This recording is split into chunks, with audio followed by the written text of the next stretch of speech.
One of my life skills is photobombing other people's pictures.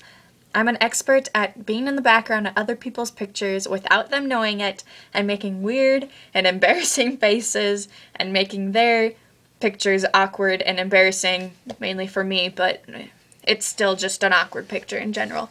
But it would be really creepy if someone that you didn't know ended up in all of your pictures in the background just staring at you, and you didn't know that they were there until you went back and looked at your pictures. That would be so creepy. Speaking of creepy, I read this story, The Missing Girl by Norma Fox Macer, and it is a creepy book.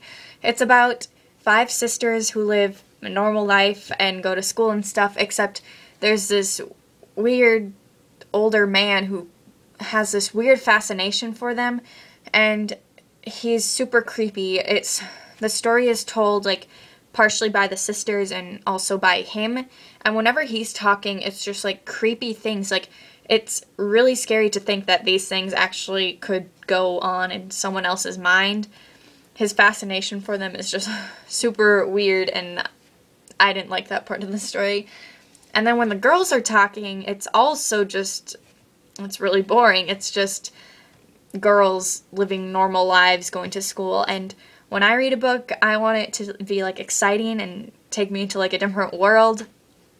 But this, it's just normal, like people talking, going to school, and going on dates with boys. And yeah, speaking of the dates with the boys, they're just super awkward. And this girl goes on a date to a coffee house, and all they talk about is coffee. Like, the rest of the time they're completely silent. And then they go on a date again, the movies, and his parents tag along, and she has to sit in between his parents, and then he sits on the other side of his dad, and it's just super weird, awkward. So yeah, this story, I didn't really like it very much. It was boring, and the other half of it was creepy. This is part of the story. He pushes away the memories. He prides himself on being rational, not wasting his time on useless memories, on sentiment. He lives an ordinary life, a well-regulated life, and now a habitual part of his life is thinking about the girls. Thinking. That's all he's doing. No one can accuse him for thinking. He hopes to see his 2 favorites today. The pretty one with the belly has been in the lead for a while, even though her teeth stick out, but last week he heard her yelling at the others. She lost out on him that day. Still and all, he likes her and keeps her in his mind, along with the little one, with the long hair and the brimming eyes. It's between those 2 now. Which one is his favorite? The tantalizing question. Maybe today he'll make up his mind. So that's him thinking. He's at work right now, thinking about these girls that he just saw on his way to work.